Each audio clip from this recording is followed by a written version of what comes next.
मुजफ्फरपुर लोकसभा क्षेत्र का चुनाव 20 मई को वैशाली लोकसभा निर्वाचन क्षेत्र है, उसका चुनाव 25 मई को सोशल मीडिया के लिए हम लोग का पिछले 1 साल से लगातार एक सेल है जो कार्यरत है।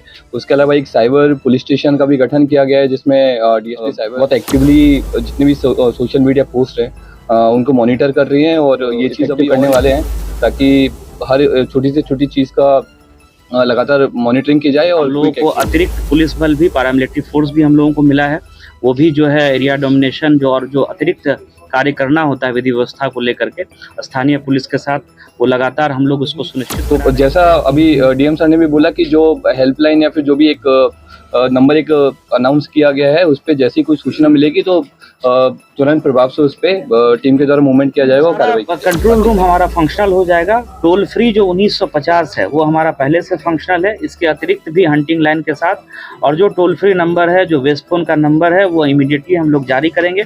किसी को कोई भी शिकायत हो तो 1950 पर कॉल कर सकते हैं। आप लोग सब लोग इस चीज़ को जान रहे हैं कि ईसीआई ने आज चुनाव की तिथियों की घोषणा कर दी है।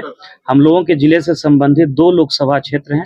मुजफ्फरपुर लोकसभा क्षेत्र का चुनाव 20 मई को निर्धारित किया गया है, और जो वैशाली लोकसभा निर्वाचन क्षेत्र है उसका चुनाव 25 मई को निर्धारित किया गया है। उससे संबंधित सारी तैयारियां हम लोगों की पहले से चल रही है। सारे कोषांगों का गठन कर दिया गया है। हम लोगों को अतिरिक्त पुलिस बल भी, पैरामिलिट्री फोर्स भी हम लोगों को मिला है, वो भी जो है एरिया डोमिनेशन जो अतिरिक्त कार्य करना होता है विधि व्यवस्था को लेकर के स्थानीय पुलिस के साथ, वो लगातार हम लोग उसको सुनिश्चित करा रहे हैं। एफएसटी और एसएसटी की टीम्स का गठन कर दिया गया है। कुल 33 फ्लाइंग स्क्वाड की टीम बनी है और स्टैटिक सर्विलांस की टीम जो है वो 33 बनी है।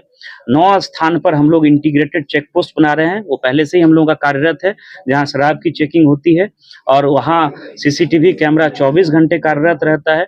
हम लोगों का जो इंटीग्रेटेड कंट्रोल रूम है उसको हम लोग इमीडिएटली फंक्शनल करा देंगे। और ये आप लोग भी जानते हैं कि आदर्श आचार संहिता जो है उसके लागू होने के साथ ही धारा 144 का ऑर्डर भी इशू होता है, वो भी हम लोग अभी इशू करेंगे। और किसी भी तरह का प्रदर्शन, जुलूस, कोई कार्यक्रम राजनीतिक अगर करना हो तो सभी राजनीतिक दल या उनके प्रतिनिधि या जब कैंडिडेट नॉमिनेशन कर देते हैं तो उनको विधिवत अनुमति लेकर के ही कार्यक्रम करना होता है। तो अभी इसके बाद हम लोग पॉलिटिकल पार्टीज के रिप्रेजेंटेटिव के साथ भी बैठक करेंगे और बहुत शांतिपूर्ण तरीके से अच्छे माहौल में हम लोग चुनाव कराएंगे। वो जो मतदान का प्रतिशत है पिछले चुनाव में 61% रहा है। स्वीप की गंभीर गतिविधियां जो है बहुत तेजी से हम लोग चला रहे हैं और इसको इंटेंसिफाई करेंगे, और स्वीप की गतिविधियों के माध्यम से जो मतदान का प्रतिशत है उसको हम लोग इस बार निश्चित रूप से बढ़ाने का प्रयास करेंगे। धारा 144 लगा दिया गया है, अभी तुरंत जो है आदेश निकल जाएगा। कास्टिंग होगी सभी बूथों से? सभी बूथों से नहीं होगी, वो जो क्रिटिकल बूथ्स होते हैं जो आयोग निर्धारित करेगा उन्हीं बूथों से वेबकास्टिंग होगी। इसका अभी समय है, इसके निर्धारण में जब ऑब्जर्वर आ जाते हैं तो उनके हस्ताक्षर से और उनकी अनुमति प्राप्त करके ही डीएमएसपी जो है संवेदनशील और क्रिटिकल बूथ और इसका फाइनल निर्धारण और डिप्लॉयमेंट प्लान बनता है। तो उसमें अभी समय है, जब वो जैसा हम लोगों के पास जब इस तरह का समय आएगा और जब हम लोग इसको तैयार कर लेंगे तो आप लोगों से भी इसको शेयर करेंगे। मतदान केंद्र पर कोई हंगामा हुआ, इसके लिए कोई नंबर जारी नहीं किया? सारा कंट्रोल रूम हमारा फंक्शनल हो जाएगा। टोल फ्री जो 1950 है वो हमारा पहले से फंक्शनल है, इसके अतिरिक्त भी हंटिंग लाइन के साथ, और जो टोल फ्री नंबर है, जो वेस्ट फोन का नंबर है, वो इमीडिएटली हम लोग जारी करेंगे। किसी को कोई भी शिकायत हो तो 1950 पर कॉल कर सकते हैं। सी विजिल ऐप है, कहीं भी अगर ऐसा लगता है कि एमसीसी का वायलेशन हुआ है तो सी विजिल ऐप के माध्यम से भी आप शिकायत कर सकते हैं। उसको अगले 1 से 1.5 घंटे में उसका निराकरण करा करके हम लोग रिपोर्ट भी ऑनलाइन करते हैं, जिसको आम जनता भी देख सकती है, और ईसीआई के सीनियर ऑफिसर्स और जो माननीय आयोग है वो भी इस रिपोर्ट की मॉनिटरिंग करता है।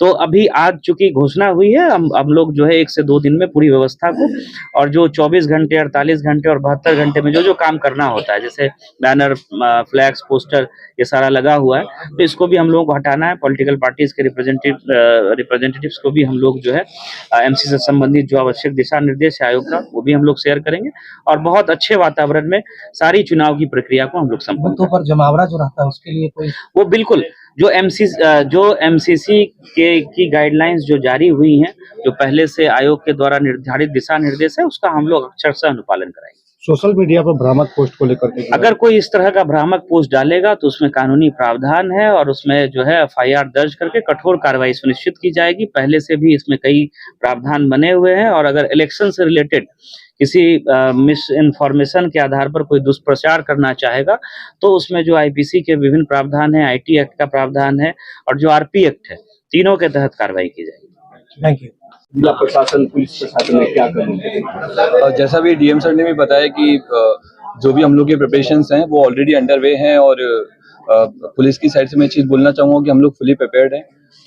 एक सीएपीएफ की ऑलरेडी एक टीम आ चुकी है, बाकी टीम्स में आना बाकी हैं। लगातार फ्लैग मार्च चल रहा है। सरैया अनुमंडल में हम लोग ऑलमोस्ट सभी थानों को फ्लैग मार्च कर चुके हैं।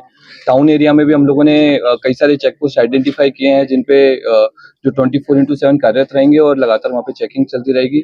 उसके अलावा जो बाकी टीम्स है एफएसटी और एसएसटी के वो भी लगातार मूवमेंट में रहेंगी और जो भी एमसीसी वायलेशन के जितने भी केसेस होंगे उनको काफी स्ट्रिक्टली लिया जाएगा। थाना स्तर पर किन किन बातों का विशेष ध्यान रखा जाएगा कि किसी तरह का हिंसा न हो, किसी तरह का ये गलत मैसेज न जाए? सोशल मीडिया पर मॉनिटरिंग को लेकर कोई व्यवस्था है? सोशल मीडिया के लिए हम लोग का पिछले 1 साल से लगातार एक सेल है जो कार्यरत है। उसके अलावा एक साइबर पुलिस स्टेशन का भी गठन किया गया है जिसमें डीएसपी साइबर बहुत एक्टिवली जितने भी सोशल मीडिया पोस्ट है उनको मॉनिटर कर रही हैं और ये चीज़ अभी और इसको हम लोग इफेक्टिव करने वाले हैं ताकि हर छोटी से छोटी चीज़ का लगातार मॉनिटरिंग की जाए और क्विक एक्शन लिया जाए। अब तो चुनाव का समय निर्धारित हो गया है, तो गली मोहल्ले में कहीं कहीं जमावड़ा रहता है मूवमेंट करने के लिए, इसके लिए कोई शहर में कोई पुलिस फोर्स घूमेगी? तो जैसा अभी डीएम सर ने भी बोला कि जो हेल्पलाइन या फिर जो भी एक नंबर एक अनाउंस किया गया है उस पर जैसी कोई सूचना मिलेगी तो तुरंत प्रभाव से उस पर टीम के द्वारा मूवमेंट किया जाएगा और कार्रवाई की जाएगी। बाकी सेक्टर ऑफिसर्स अभी मूवमेंट में है। एफएसटी एसएसटी जैसा भी बताया वो सारी टीम्स मूवमेंट में रहेंगी, तो अगर इस तरह का कोई भी इन्फॉर्मेशन रहेगा तो इमीडिएटली उस पर कार्रवाई की जाएगी।